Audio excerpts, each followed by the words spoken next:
You're tuned in to the Binge It Babe podcast with your host, me, Candace Estelle. All right, babes, let's get binging. Do you want to say it? Yeah. So you got to say, hey, hi, hello. This is Aspen with Binge It Babe, and I'll be doing the episode today. Is that what you want to do? Oh, goodness. Let's put those little claws away. Yeah, you can hug me. That's good. Hey, hi, hello, babes. It is Candace and Aspen today for however long Aspen needs to be in my arms. Yes, I see that you're holding on to me, my love. I see it, and I love you, and I approve of this message. I'm going to put this here so that we can see you a little bit better because you're so beautiful. You're so beautiful. Yes. I hope you guys can hear me good. Today is October. What? What did you say? Yes, it is October. Yes, it is. Today is October 13th, and we are discussing Jennifer's Body, which is an absolute cult classic at this point, wouldn't you say? Okay. Okay. It's a cult classic, and that basically just means that it has reached a status that is like surpassed. You know, I don't even know how to explain it. It's surpassed what we thought it would be, especially since when it came out, it was a total flop. Like everyone made fun of it, everyone hated it. This movie is fantastic. It's really good, and it's really fun. It's really campy, but also gory and decently scary. I don't know why you like that. No bite. Why you bite me? Why? Stop, stop. Ouch. Thank you. Can you tell that this is not my first rodeo? She's been biting me for like 12 years now. Don't. You may not have my tea. Um, so do you want to leave? Thank you.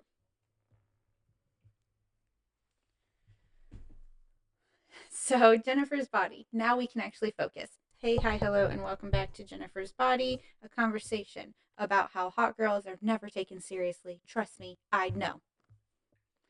Um, Jennifer's Body stars Megan Fox as Jennifer, and yeah, I guess I could have said that. Jennifer's Body stars Megan Fox as the titular Jennifer, and it stars Amanda Seyfried as Needy. And honestly, I didn't realize that that was the character's name. I thought that Jennifer was just being mean, but if you IMDb it, that is what Amanda Seyfried's character's name is. We also have like, we have JJ Simmons, John Jameson Simmons. Oh my gosh, I am having an absolute dog of a time. I know this man's name, J.K. Simmons. J.K. Simmons. Okay, I got Spider-Man confused, and that's my fault. But also, can you blame me? Okay, he plays J. Jonah Jameson. I can't even say that because it's too much alliteration at that point, and I love alliteration. He plays the editor of the newspaper for the Spider-Man series, and J.K. Simmons actually does that for Sony and for Marvel, and I think that's fantastic. Um, he is perfect for that role. So he plays one of their teachers. He's a side character, obviously. He didn't need as much time, but I couldn't get his name right, and I apologize to him. Is he also in Juno? I think he's Juno's dad in Juno. He's Elliot Page's dad in Juno. Yeah, for sure. Okay. Um, so the story revolves mostly around like Jennifer and Needy, and it's about these two best friends, and then one of them kind of goes into a white van with a band that she has a huge thing for, which, hey, ladies, girls, if you're under 18, don't do that. Don't do that. Okay? Don't get into a van with men, even if it's like, especially if it's like bad guys and you're like, oh, they're so hot, I love it. Don't do it. Okay? Don't, don't. Make better choices. Um, the head like singer of the lead singer of this band is played by Adrian Brody. And something about Adrian Brody, like I always really want to like him. Like I do really like him. I think he's just adorable and he's cute A big part of that is probably because of when he's Dave in Gilmore Girls. But a lot of the stuff he plays as, he's a jerk, or just a straight up a bad guy. He's a bad guy in this movie. He's a bad guy in Promising Young Woman.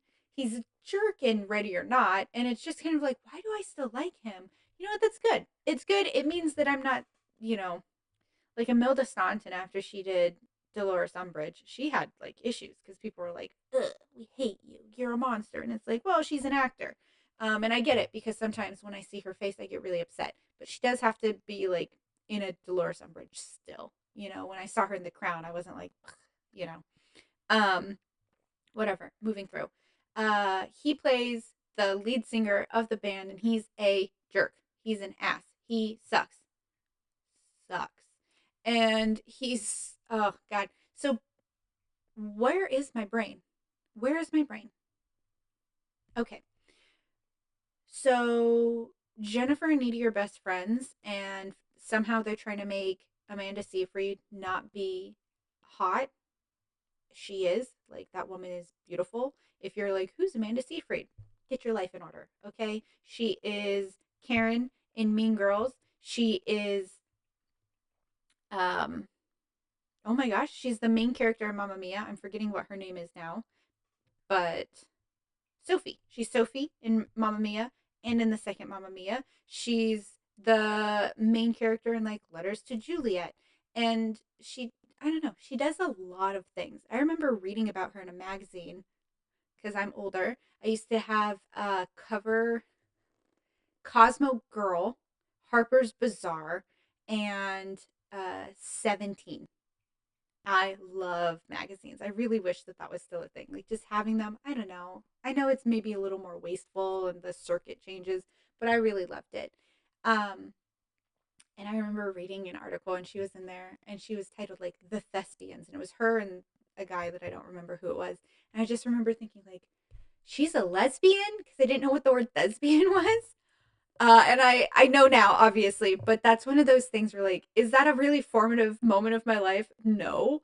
But for some reason, I have never forgot that moment of me reading the word thespian, seeing Amanda Seyfried and going, oh, she's a lesbian. And then being like, thespian. Has it like having that crisis of being like, what is this word? Anyway, she's not a lesbian. I mean, she could be if she wanted, who cares? But she is a thespian, and that just means an actor. And she's a damn good actor. She's really talented and she's really beautiful, which brings me back to my point. How in the world did they think that they could make her the not hot friend? Like, both of them are hot, maybe hot in different ways, but both of them are hot, you know? Um, Megan Fox, obviously hot. Also, someone who gets a lot of like flack. Like, leave that woman alone. My God, she's had to deal with so much in the industry and so much sexualization. And I apologize because I also just said she's hot.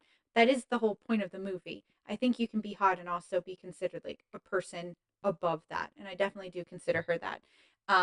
Also, I wouldn't sleep with her. So that also helps with the not sexualizing her part for you, Miss Megan Fox, who clearly watches this.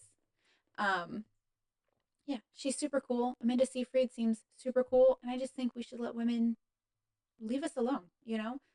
Like, the amount of attacks I've seen against Megan Fox in the last couple of years have been ridiculous. Leave that woman alone. Leave them all alone, okay? Leave us alone. Stop making fun of us. Stop making every single thing we do a big deal or a problem or an issue. Let her live her life the way she wants. She's not hurting anyone. Okay. And if that becomes the line that she crosses, then we can talk smack about her. But until that happens, just let her live. She doesn't owe anything to anybody. Not to be beautiful, not to be sexy, not to give you what you want, not to shut up and be quiet. She gets to do whatever she wants because she is a human being with autonomy, and leave her alone. Okay? Now, in this movie, she sucks.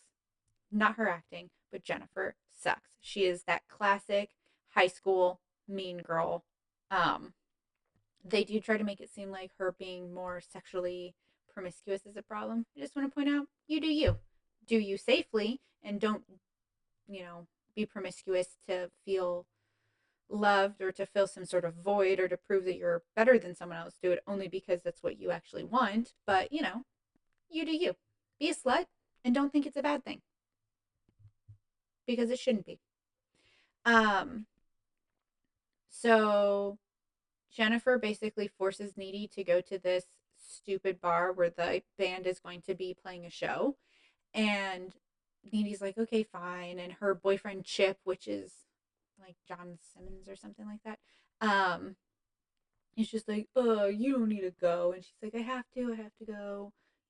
Jennifer needs me and she's super excited for this show. And um, she's really into them. I don't remember what their stupid band name was. But they get to the show, they're at the bar, and then we find out that Jennifer's like sleeping with one of the police cadets because he's there. And he's like, you can't have a drink. And she's like, what are you going to do? Like, you're sleeping with me and I'm a minor. So how about you just shut up, kind of thing. Um, that man is Chris Pratt, which I just kind of enjoyed being like, hey. And that is Andy Dwyer days Chris Pratt, where I was just like, oh my God, Andy, what are you doing here? You finally got into the police academy. Congratulations, Burt Macklin. So they're watching the show, and then the bar just catches fire. I'm positive that the band said it. It might even be on screen, and I just kind of had looked down at that moment. But the bar catches fire. Needy and Jennifer get out. Almost everybody else dies, and then um, Jennifer's like shell shocked. Like she is glazed. She is in shock. And Adam Brody, Adrian, no, Adam Brody, yeah. He comes up to her and he's just like, hey, you guys are fine. Because they had kind of made conversation before the show. And Jennifer had been like really intensely into him.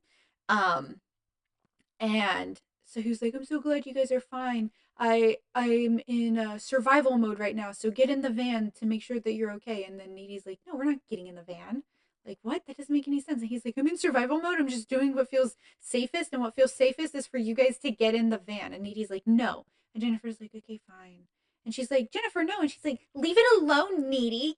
God. And then she gets in the van and she's just like, she's in so much shock. Still an ass, but in shock. And Needy is just like, oh my God. Like, basically, we know that Jennifer's dead. Okay. That is exactly how abductions, sexual assault, all of that stuff goes down. Um, there's a fun twist, though, with this movie, which is that instead of sexual assault, they do a little satanic murder. They do a rack rice, if you will. They sacrifice her. And the problem is that they needed to sacrifice a virgin for that to work. And Jennifer lied and said she was a virgin, but she is not, which means that instead of dying and being a sacrifice, she is instead a demon. And then Needy is basically like so attached to her because of their best friendship from their whole lives and like they were a little BFF's necklace. That she can kind of feel that stuff is happening with Jennifer, but she's not entirely sure what for most of the time. And then Jennifer like shows up at her house, eats a whole bunch of weird shit, and then vomits like icky, gooey, black grossness. And then the next scene is just like Needy panicking and crying and like trying to clean it, and Jennifer being completely normal. And basically, what's going on is that Jennifer's body is now possessed by a demon, but it's still Jennifer. But if she eats other people, she like feels better. All of a sudden, like her skin's glowing and she's having a great day and everything's wonderful. The birds are singing. But the longer she goes without eating, like she gets acne and she starts, not being as hot and put together and she's cranky. And um, this movie is absolutely 100% lesbian bait. And it's also horny straight guy bait. And then if you are a human, it's just bait in general because, both of those women are hot. But it's for sure like lesbian straight guy coded. Like a lot of jokes, at one point Jennifer's like, I go both ways.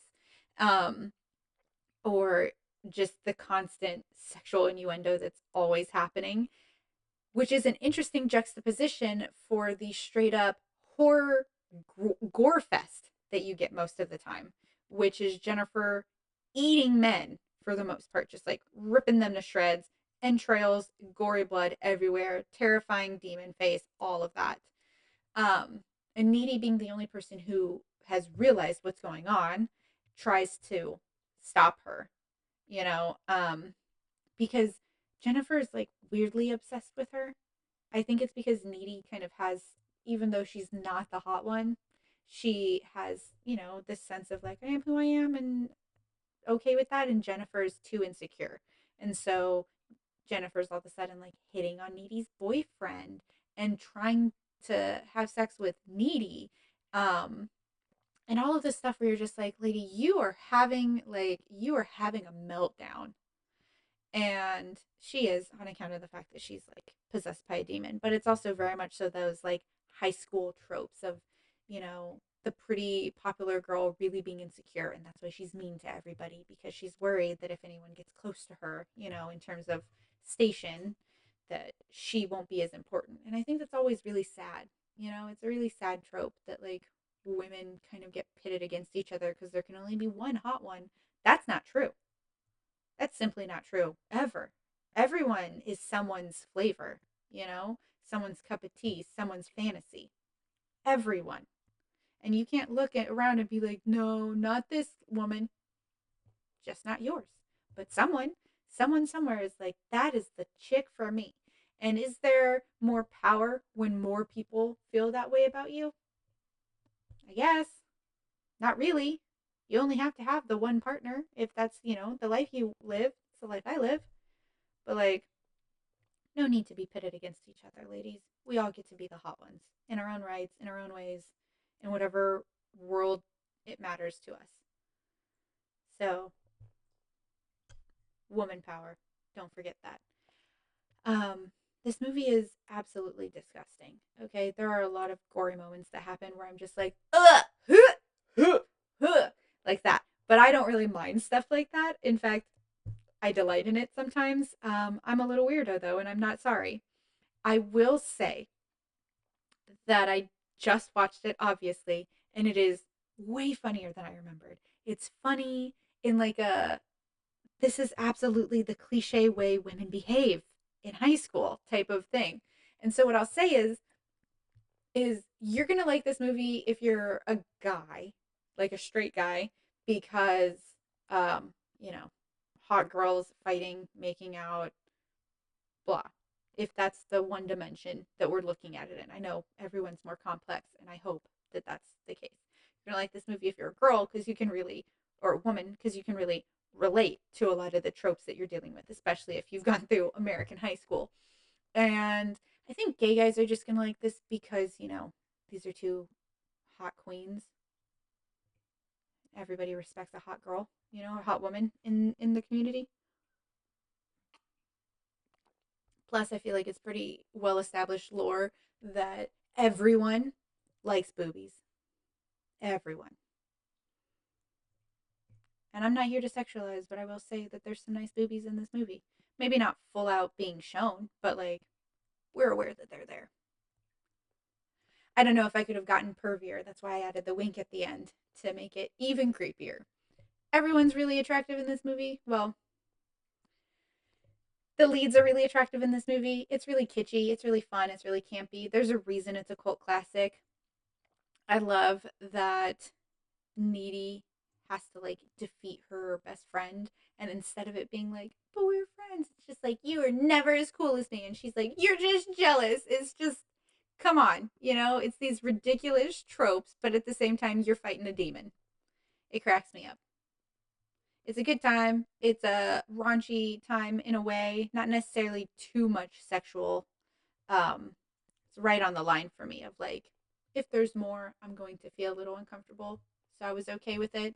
I don't think anyone under like 15, 16 should watch this movie. But again, not my kid, not my choice, not my place to say. So I hope you like this movie. This is obviously a top movie for me in terms of it being in the 31st spot, or not 31st spot, but being one of the 31 movies I chose. And I will say, let me see, where did I put you? Where did I put you? I'm trying to remember. Yes, 21 out of 31 pumpkins. So not quite mid tier, but still there, right? It's in the list. It's made the list. It's a fun, good time. It's a it's a teen slasher thrasher at its finest. So go watch it if you haven't. If you have seen it, let me know if you agree. If you are someone who doesn't like boobies, you're lying. And if you're not lying, I'd love to know your reason. Unless it's a really dark reason, then I just apologize for not recognizing that that's a thing that could be a reason. I have a idea in mind, but I don't want to bring it up because it's not my place. Um, Later, skaters. Until tomorrow.